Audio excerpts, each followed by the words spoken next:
In Chapter 4, we are going to talk about methods and sources of assessment information.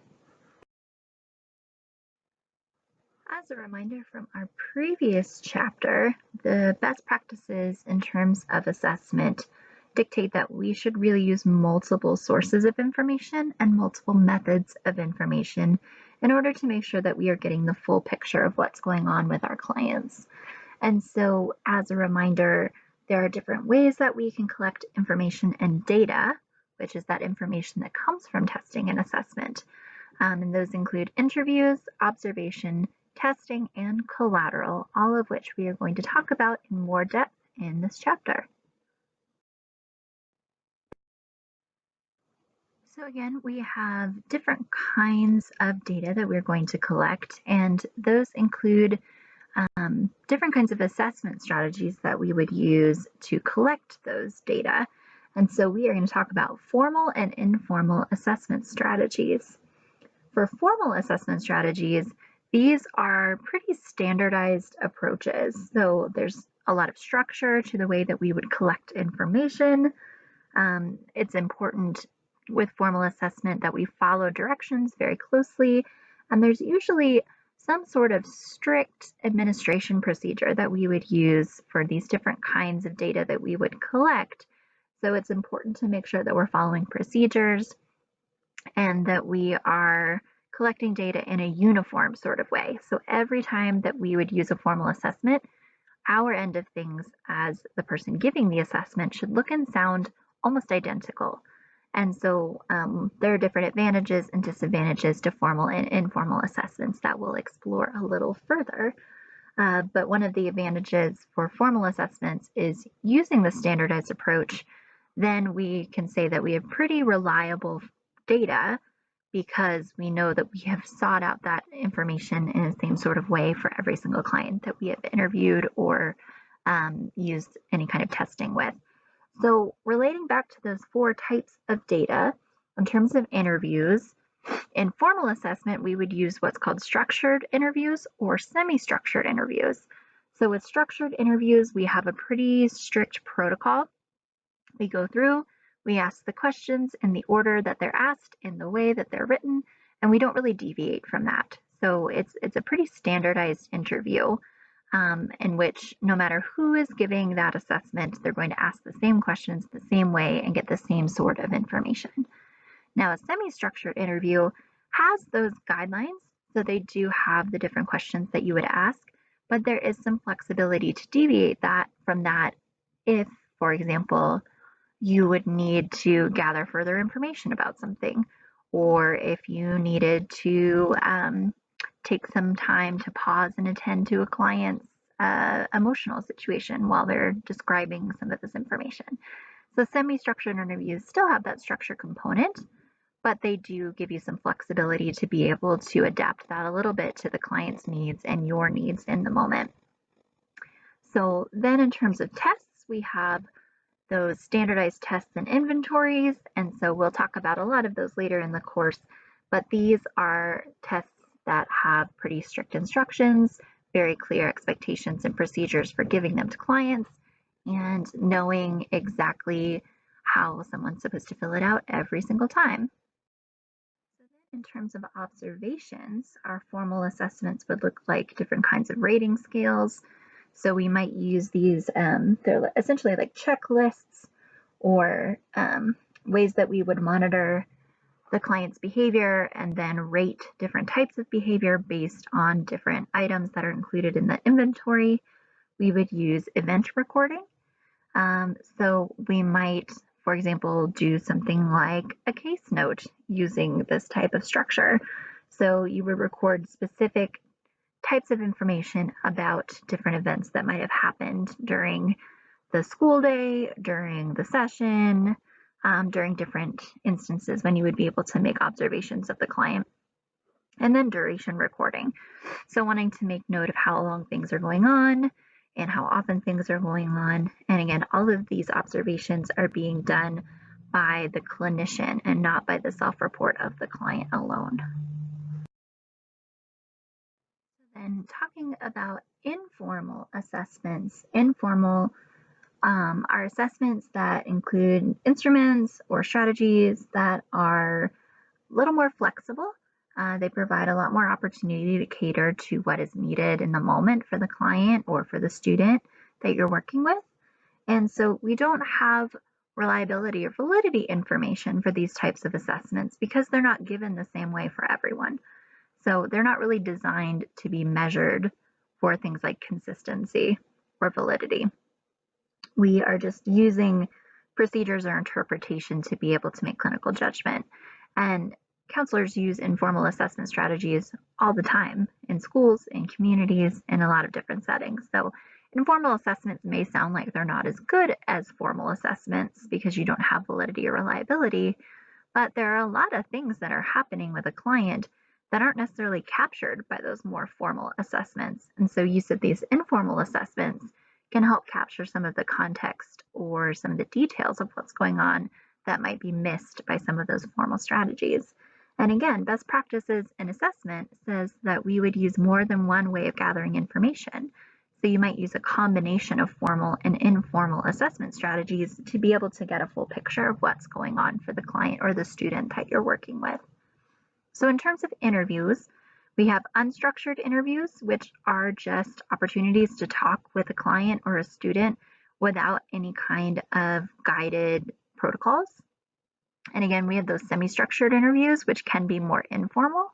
So maybe there are particular topic areas that you need to ask about, but you have a lot of flexibility to break from that or deviate from that to focus on things that the client feels are important. And then, of course, unstructured being not really having a whole lot of guidance in terms of topic area that you're going to discuss, and you can just kind of follow the client where they go. Then in terms of testing, informal assessments might look like tests that are made by teachers or by counselors. So these may not be something that are widely valid or reliable, but might be something that are very useful to just determine maybe how much something has changed for a particular client over time or a particular student over time, or something that really is specific to the type of work that you're doing in your setting. So it may not matter if they would be reliable with every single client. Maybe it's just something that you need with your client. So maybe like a little test or a flow chart or something to help a client, for example, be able to apply a certain type of coping skill. So what type of coping skill might you use in each of these situations? Something like that. Then there's also checklists that you might use. So you might be able to check off different kinds of behaviors, different kinds of growth indicators, and these might be something that you build from, for example, a client's goal for their therapeutic experience. So you might create a checklist of the things that they hope to accomplish on the way to their broader goals, and then you can check them off as you go along. So it wouldn't necessarily make sense to use this for every client who walks in the door, but it makes a lot of sense for the client that you're working with. Similarly, you might create informal questionnaires.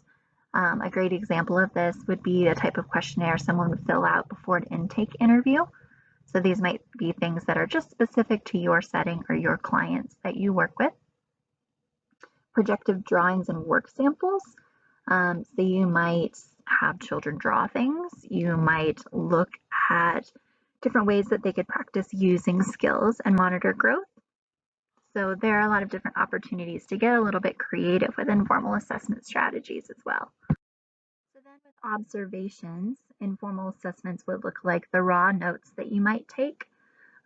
These are different than case notes because case notes are really more of a semi-structured formal opportunity to make an assessment. These might just be things that you jotted down, first impressions, or things that are just general observations that you've made that don't fit into that case note structure. And then any kind of anecdotal records that you might keep. So these could be drawings that a client has made over time. These could be just little notes that you've taken about things that have happened. And these tend to be more for us as clinicians as opposed to things that are needed for like insurance companies or school records or those sorts of things. Those tend to be more formal assessments that we would use in those cases.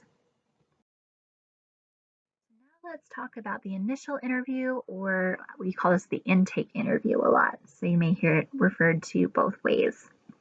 So in this initial interview, we have a lot of options in terms of the way that we would go about collecting information to help be able to understand the client and what brings them into counseling.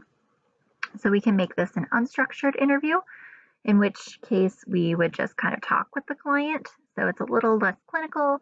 It allows us to show that we care about the client and build trust with the client and build rapport with the client. So these are pretty commonly used and might look a lot like what we're going to practice doing in the skills course, where they just come in and you kind of ask, okay, so what's going on? What kinds of things would you like to focus on? What brings you in? So there's not a lot of structure and not a lot of specific questioning that needs to happen. It's just sort of a conversation. And then there's a semi-structured interview kind of option, which is a lot more flexible. It does offer some more reliability and validity, but it's not completely standardized. So you might have a list of things that you need to explore, but there is, again, that flexibility to be able to deviate or focus on things that feel like they're important for the client in the moment. So a lot of clinicians will use a semi-structured interview in managed care settings. So in certain types of settings, we might have a particular questionnaire that we have to fill out with information about the client that guides that interview experience, but we have some flexibility to deviate from that and focus on different things as the client needs to as we go. And then we've got pretty structured initial interview options. These are very reliable because, again, they're consistent. They're the same questions we ask in the same way of everyone each time, and they're very specific. So we might see something like this maybe in, for example, an inpatient setting. As part of their intake interview, there might be very specific information that we would need to gather. So our purpose in these structured interviews is really to just gather information.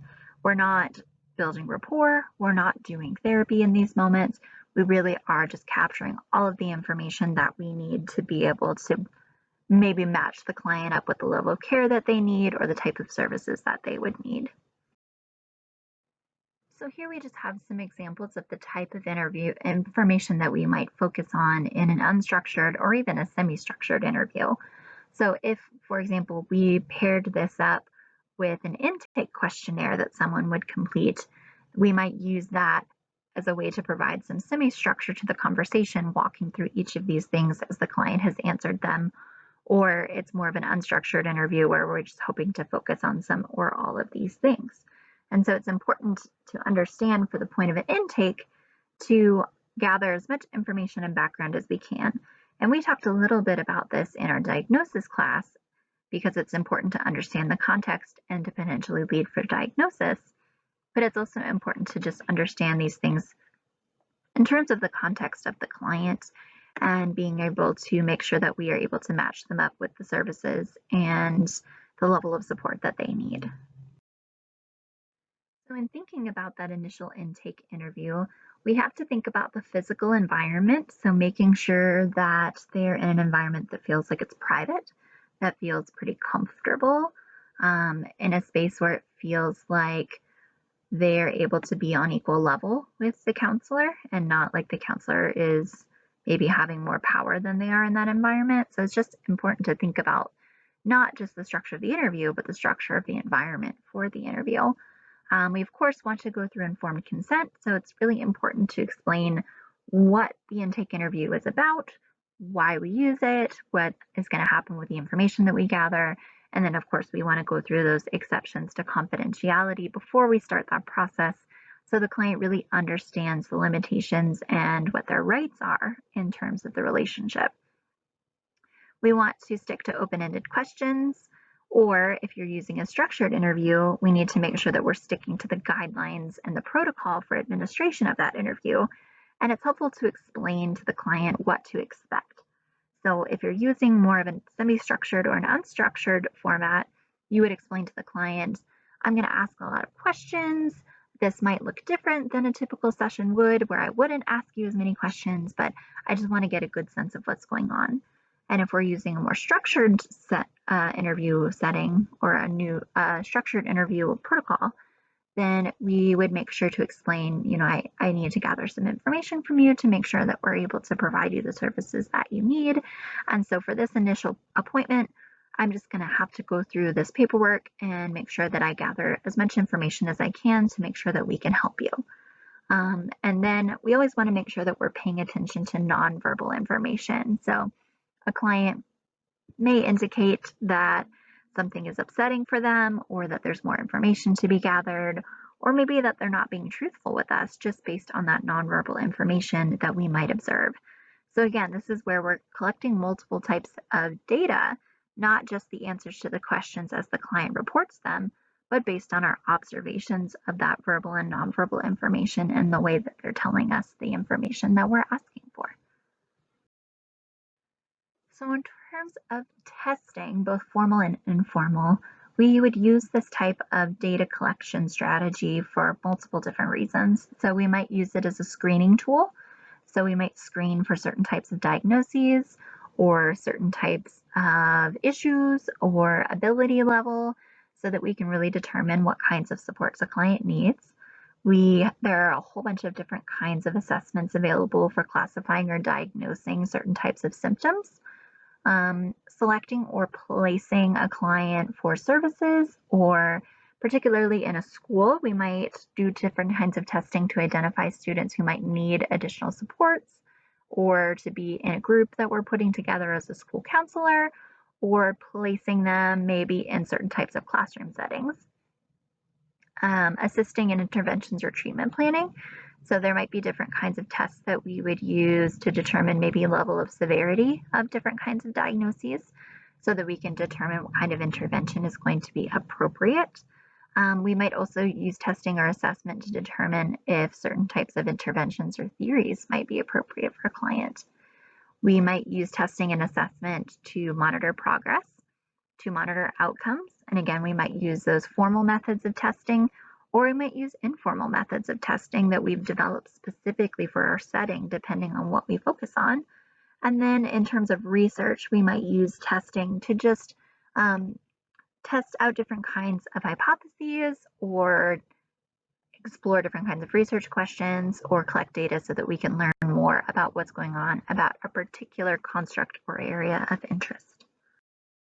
So exploring the different categories of testing that we have options to use, and testing tends to be more on the formal side, but there are those informal options. All of these test categories are mostly formal types of testing. So we would have tests that measure intellectual abilities or cognitive abilities. We have aptitude tests, which are used to determine the potential to succeed in a certain type of skill or environment. So the GRE exam for graduate school is an example of an aptitude test, which would be designed to determine how well you would potentially do in graduate school. There's been some debate about how well that actually does predict how well you would do in graduate school, which is why a lot of programs are really examining right now if that's an appropriate tool to use to determine who's a good fit for a graduate program, but it is an example of an aptitude test. The SAT and the ACT are also aptitude tests. We have the achievement tests, which are designed to measure a level of knowledge in a particular area. So a lot of the standardized testing that's done in schools are examples of achievement testing. There are career or employment inventories, which help explore interests in terms of jobs and career. We won't use too many of those in this particular class, but we will get to use those quite a bit in the career counseling class that you have later. And then there's personality inventories, which are always really interesting. And so these inventories explore traits or attitudes or different kinds of potential psychological symptoms or problems that a person might be experiencing. In addition to test categories, there are different procedures in the way that we would deliver and interpret these tests. So as we get into different types of tests in the later chapters, it's important to make note of different kinds of procedures that would be used. So there's standardized and non-standardized tests, which again lends itself to this idea of formal or informal testing. There's individual tests or there's group tests. So some are made to measure how an individual does on things, and some are made to explore how a group does with things. So an example of a type of test that uses more of a group procedure would be the national counseling exam that you'll take at the end of the program, depending on your track.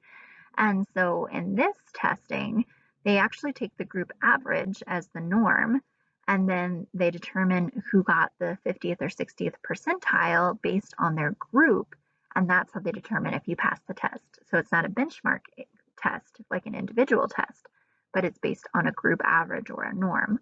So that's an example of a test that you would take as a group. Maximum performance versus typical performance. So some tests are designed to figure out just how much an individual can do in terms of achievement or aptitude or performance. And then some are figuring out just what's typical for that person or putting you up against a group norm in terms of what's typical. We have verbal tests that someone would be able to tell you the answer out loud or have to work through things out loud, versus nonverbal tests where they might write out the answers. And then there are objective tests, which have very concrete criteria that you would use, or subjective tests, which allow the examiner to be the one to make judgment. Some terminology that's pretty important regarding testing, and this terminology we will use quite a bit when we get into talking about use of specific assessments, are scale and battery. So a scale is one test, but it might have multiple parts to it. So it's not unusual for one assessment, one test, to have multiple scales that are inside of that test. And so in the whole, you would put them together to have the outcome of the test, but you could also potentially look at one particular scale for certain types of information. And depending on the test that you're using, some are designed so scales can be used by themselves. So you can isolate out a scale and look at that in isolation of the rest of the testing information. And some are designed to be used in total. So we have the subtests or the subscales, but they're meant to be looked at in the context of the whole of the test that is administered. But it's important to understand that scales are part of one whole test. So it's kind of like thinking about a fish or a dragon and how they have scales on them that help make up the whole of the being. Scales for testing are the same sort of way. So you have lots of different test scales that would make up one whole test. And then in terms of battery, a battery is when we put together a group of different tests or subscales from different kinds of assessments and then give them to one person at one time. So for example, I might give someone a couple of different tests that look at a couple of different diagnoses. And those tests don't necessarily have anything to do with each other. I might put them together in a strategic way to be able to rule out certain kinds of issues that might be going on. So a scale are different parts of one test, and a battery are a choice by an examiner to put different tests together to look at certain types of information. So hopefully that helps clarify a little bit the difference between a scale and a battery, as we'll use this quite a bit in talking about putting together a battery of tests later in the course. So then in terms of types of data, we have observations, which again can be formal observations where we might have a specific list of things that we're supposed to look at, or procedures or protocols we might follow in the observation, or informal. So we might just be noticing things that are going on. So these might be direct or indirect. So direct means that we are interacting specifically with the client and noticing things as they're happening in our office or in the school perhaps. And then indirect observations are observations that are made by others. Now these are not the same as a self-report, which we'll talk about in just a moment, but these might be observations that are made by a spouse or made by a parent or a teacher or someone else who's observing our client and then providing these indirect observations for us. This becomes really important in things like ADHD testing, where we have to get indirect observation reports from teachers, from parents, from multiple data sources. And then we have natural and contrived settings. So natural settings would be where we are interacting with the client, maybe in a school setting or in an office or being able to observe them as they naturally interact with others as much as possible. Again, this happens mostly in schools versus contrived settings. So this might be in a laboratory, or counselors don't use laboratories all that often. So this might be having them come into maybe a play therapy space with a two-way mirror, and we're able to make observations of them in that way, where they're in a specific type of environment with different things, and we're observing how they're interacting with that environment, for example, or with other children. So then we have unobtrusive versus participant observation. So in terms of unobtrusive observations, in this case, there is no interaction between us as the observer and the participant. So again, those two-way mirror kind of situations where they don't necessarily know that you're there or watching, versus participant observations where they are aware of what's going on and they get to interact with you and provide information more directly. So then in terms of the way that we would make observations, we might just record the frequency of different kinds of events. You might use this quite a bit to track progress towards treatment goals. The duration of how long things are going on, again, which would be really important in tracking progress. You might do time sampling.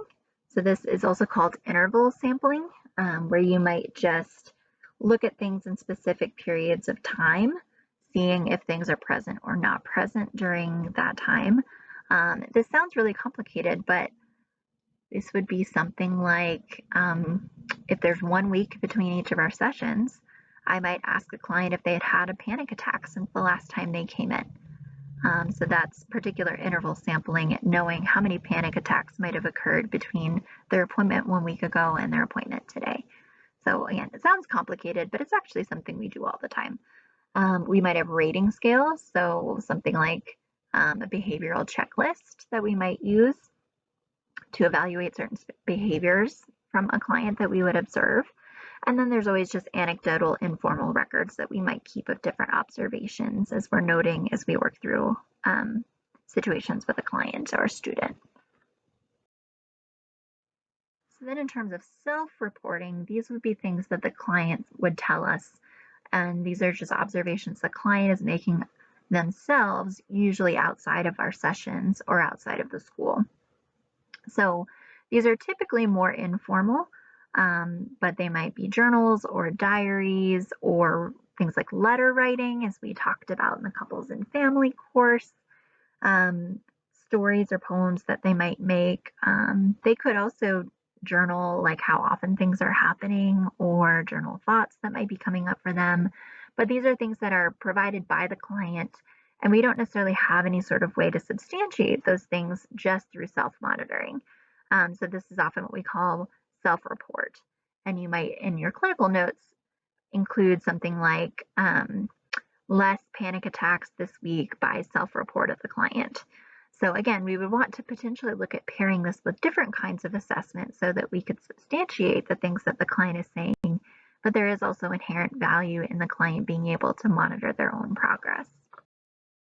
So we talked in the previous chapter about the idea of collateral. So these might be documents or reports that exist, and they might come from a third party. So there might be personal sources like others that they connect with, spouses, parents, those kinds of things. There might be professional sources like an employer or like another physician that they work with. So we might coordinate care with a primary care physician or a caseworker or a teacher or someone else as a professional source of collateral.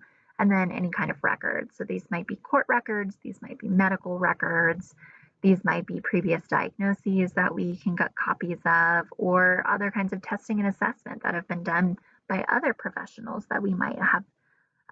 So for example, if a child's coming to see me in my practice and they've done some testing or assessment in the school, I might ask for copies of the outcomes of those assessments just so I know kind of what they've learned from those situations and get a better picture of what's going on. So the collateral might come from interviews with any of those sources or documents or both, but this is how we might be able to provide substantiation to self-reporting of the client or their parent about what's going on.